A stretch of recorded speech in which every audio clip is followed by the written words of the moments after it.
Hello everyone, welcome back to ptet.chemistry channel. So my name is Mr. On, and in this tutorial video I'll go through a couple of practical experiments. Well, actually not a couple, just one.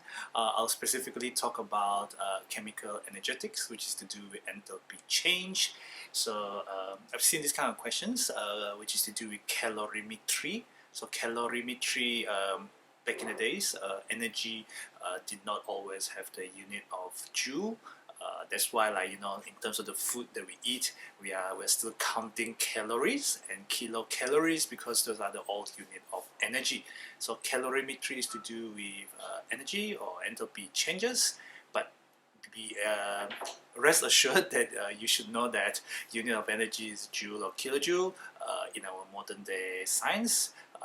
And then enthalpy change is in joule or kilojoule per mole. Okay, so they are not the same, because one is to do with stoichiometric quantities as defined by the unit joule or kilojoule per mole, and the other one is energy, which is just joule or kilojoule. Okay, so what we're going to do here is a chemical reaction. I have zinc powder. So zinc is a metal. It's an element in the periodic table. So how you can see the color, it's black color, and this is a powdered form because well, I wanted to react with a bigger surface area. As you know, a powdered form versus the lumpy form, where they are jumbled up together like that. There's the lumpy form. Surface area can affect how fast reaction can happen. No, I'm not looking for ammonium nitrate. That is for the other video already. I'm looking for the other one, which is magnesium metal turnings. Okay, supposedly I was supposed to look for magnesium powder, but this is the best that I could find. So as you can see, the magnesium is not really fine powder like the zinc, but that is alright, I guess. I mean, by right, if I'm comparing zinc powder, I should compare with magnesium powder, because these are the surface area of the solid that will be the control variable for the experiment.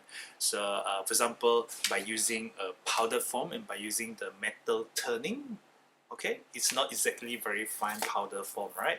So by using these two solid for my experiments, so the surface area is definitely not my control variable. It should be my control variable, but I haven't made it my control variables, even though I should really be using them in the same powder form or in the same metal turning kind of form.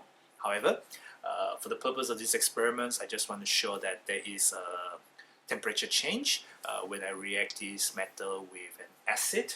So the acid I have, these are dilute hydrochloric acid. Okay, these are 1.0 mole per dm cube, or what we call 1 molar dm cube. Alright, so I don't have a lot of these. These are usually left over from previous experiments that students will have done in my school.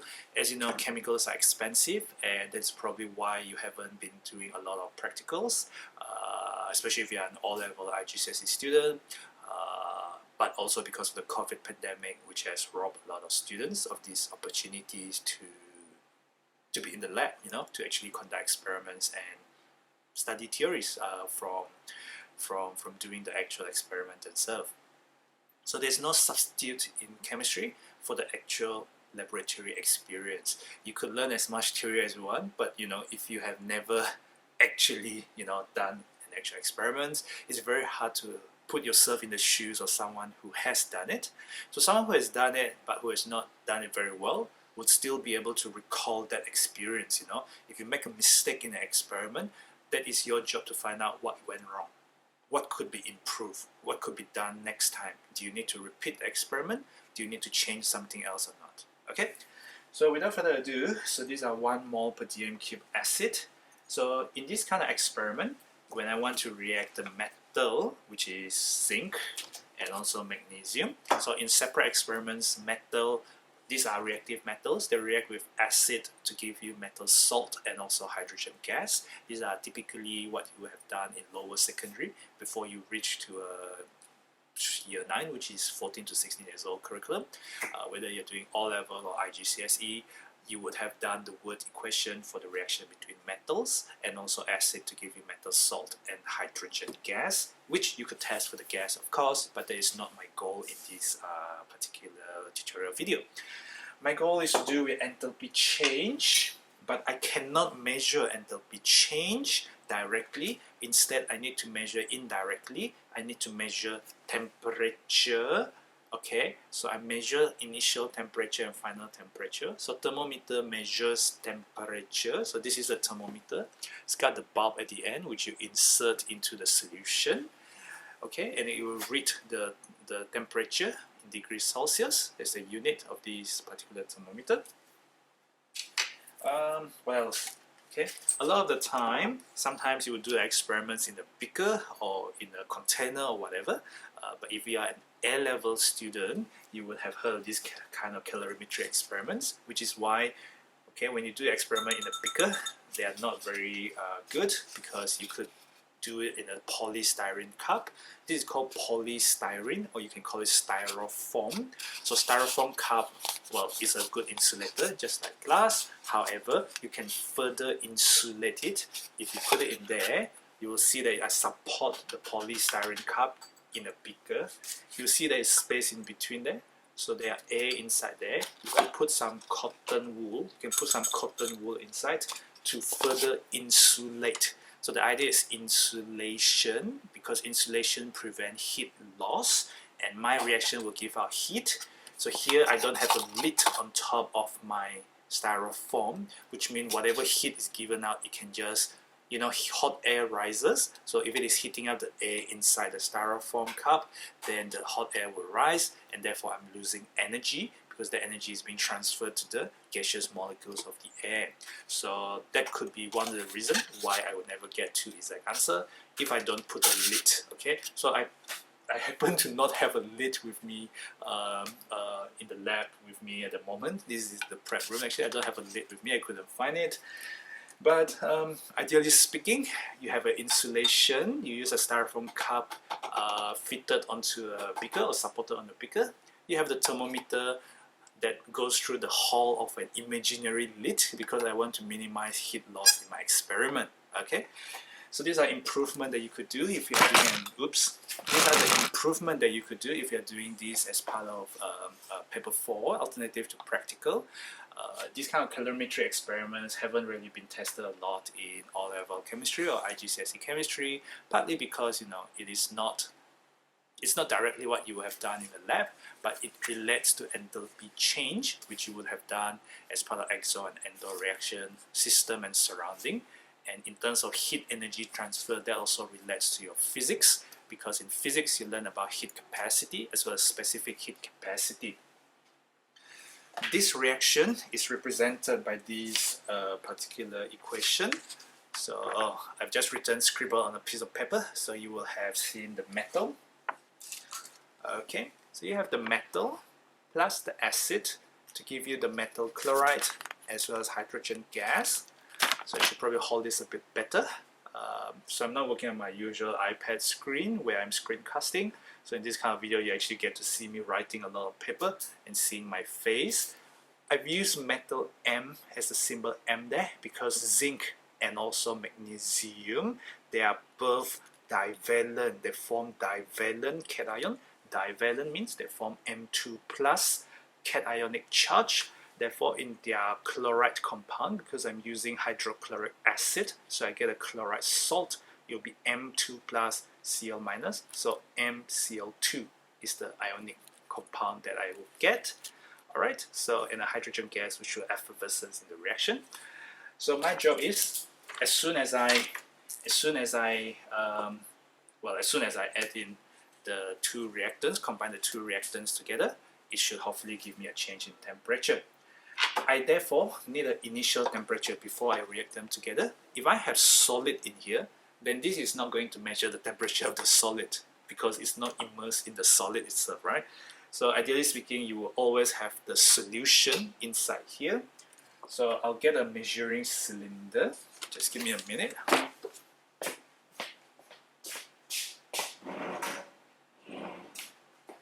Should prepare the measuring cylinder in advance, but anyway.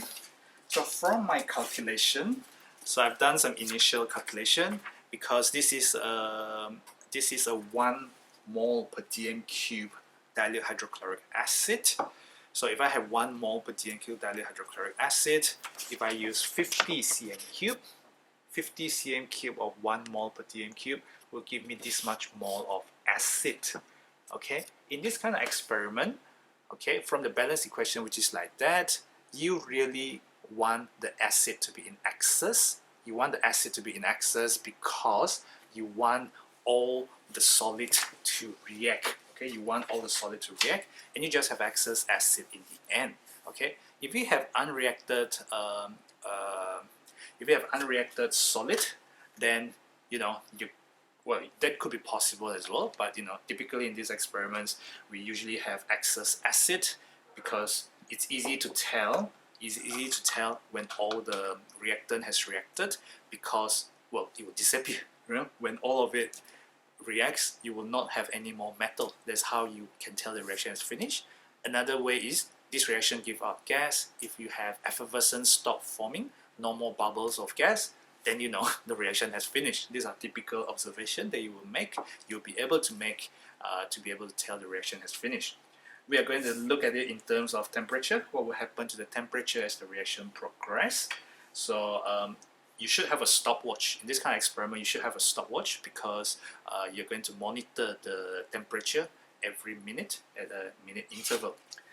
So from my calculation, if I have that much mole of, well, 50 cm cube of the 1 mole per dm cube acid, but I want the acid to be in excess, so I will have, what will I have? What am I doing here? I forgot what I'm doing here already. Okay, so 50 cm cube. So 50 cm cube times 1 mole per dm cube give you 0.05 mole, but then I half times 0.04 instead of 0.05 because I want the acid to be in excess. So assuming the acid only 0.04 reacts, so 0.01 is present in excess because I added 0.05. So I use 0.04 for my stoichiometry to work out half of it, because from the equation I only have half the mole. Basically 1 mole of metal reacts with 2 mole of acid. If I want to react 0.04 mole of acid, I need to halve it to get 0.02 mole of the metal. Alright, so this kind of things are usually given in the questions as to how much reacts, but I just want to make sure that the experiment will work by calculating in advance how much metal do I need. So looking at that, I need around 0.48 gram of magnesium. So I have a mass balance, so you do need a mass balance. A mass balance measure mass. I will make a weighing board because you do not put the zinc straight away onto the metal mass balance. Yeah, so I'll make a weighing board. Okay, a weighing board is basically like a piece of paper. Okay, so I make it into like a board shape. So my board is not very beautiful, but it's just how we usually do it in the lab as part. Even the research lab, we just make it like this so that they don't spill on the side. Okay, so I turn on my mass balance, and then my mass balance will read like this. And then sometimes when you put the paper on top of it, okay, then it will have a reading of like 0.3 there. It reads 0.3. I press the button 0, or sometimes there's a button T. It represents tearing, or you zero it, so that with the paper weighing board on top of the mass balance, it will read 0.0. And then I get a clean spatula. And how much magnesium do I need? I need 0.48.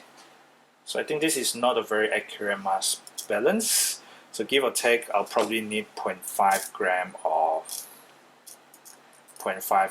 the magnesium, because this thing only reads to 1 decimal place. So 0.5 gram of magnesium. And it's not even reading anything at all. And that can be a big problem sometimes, because when you are measuring such a small amount of mass, the error is a bit bigger because you're measuring such a small amount that it's not even reading correctly at all. I think there's way more than, so it's still 0.4. Looks like a lot already, but it could just be, the machine not reading properly. So there's 0.5. I only need 0.48, but there's nothing I could do because the machine only reads to 1 decimal place. So a lot of the times, accuracy of an experiment is governed by what kind of apparatus you use. Does it have a good percentage accuracy or not? Okay, so the mass balance read 2.5. I'm not sure if you could read it properly, but anyway, so what I'll do is I'll have the solution. I need 50 cm cube. This is a 25 cm cube measuring cylinder. So this is a measuring cylinder, so it's not the most accurate thing in the world. I need, this is 1 mole per dm cube. So because I'm measuring 25 cm cube, I need 2 times 25 cm cube to measure up to 50 cm cube. So that one is 25 cm cube. Well, I'm holding it with my hand, so it's moving a little bit. But on the ground level, the meniscus is just on the 25 mil there. So I add 25 mil, but hang on, I needed 50 mil according to my calculations. Or sometimes instruction will say use 50 mil, sometimes instruction will say use 100 mil. This is quite a common A-level paper 3, a practical kind of question. So that one is also 25 mil. So altogether now I have 50 mil or 50 cm cube of 1 molar hydrochloric acid in the styrofoam cup, supporter of the beaker, which I should have cotton wool inside. But anyway, I will then put my thermometer into the solution. So it is being supported like this. So the thermometer is inserted in the styrofoam cup. I should wait for a bit, but this is when I'll start timing. So if I start timing on my watch, so this is 0 minute. 0 minute it read 21, 22, 22.5. 22.5 for 0 minute. Okay, so this is time in minute, temperature in degrees Celsius, this is 22.5. So this is how your table would look like. Okay, so sometimes the table is given very clearly and you just have to fill them in. Your thermometer actually reads to 1 decimal place, so it actually have an increment of 0.5 degrees Celsius. Is it 0.5? No, it has an increment of 31, 30.0, 30.5, 31.0, something like that. Okay. I better look at my watch. It's another 5 more seconds.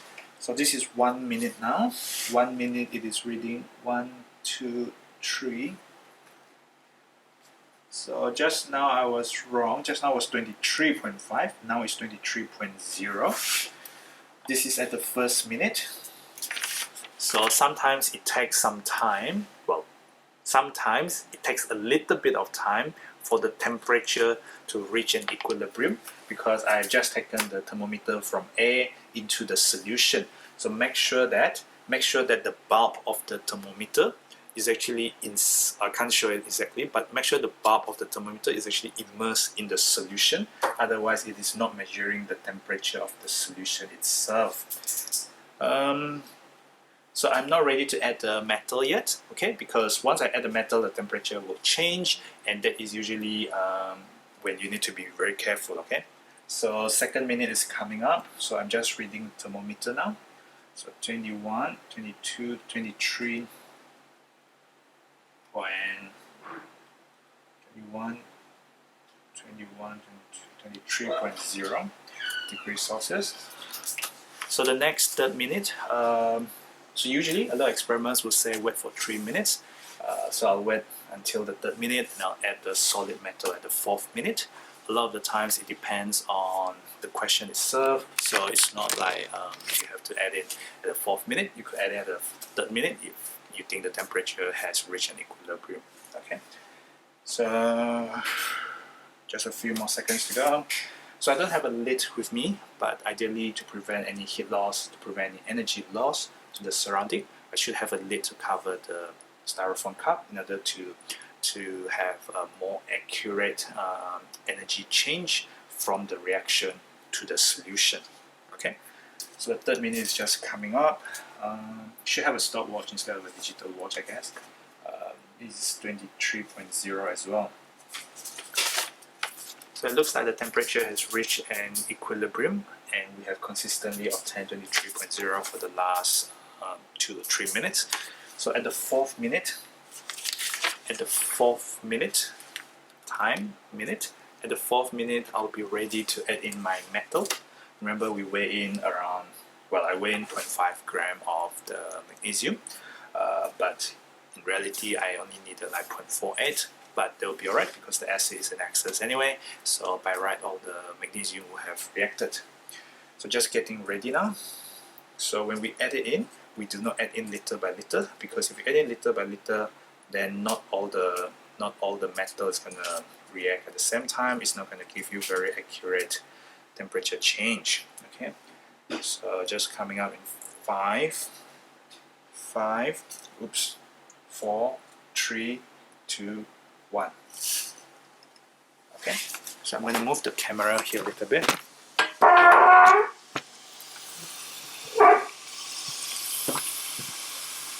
You can hopefully see that there is some sort of gas, some hissing sound, because a lot of, you should stir it as well. Okay, ideally speaking you shouldn't use the thermometer to stir, but the reaction is very vigorous. It's giving off a lot of gas. There's the hydrogen gas being given out, and as you can see the temperature is actually slowly going up. It's now like 45, and it will keep on going up. So I need to look at my watch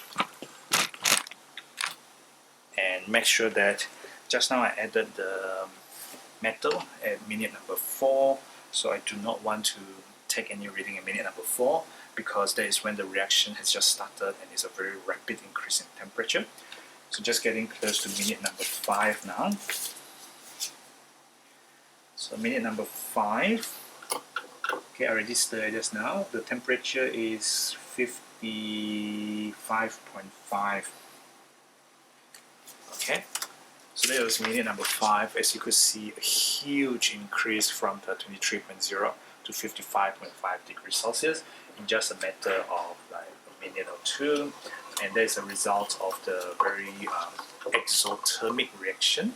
So this thing feels hot. If I take out, in fact I can feel on the styrofoam cup. So styrofoam is insulator, it's a heat insulator, but even that you can feel the heat coming from the reaction if you have your hand on top of the reaction, which you shouldn't, because you should have it covered with a lid to prevent heat loss, or to minimize heat loss to the surrounding, energy loss to the surrounding.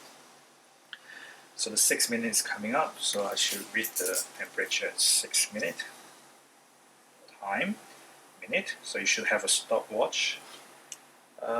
This is the 6 minute, it's 64.0.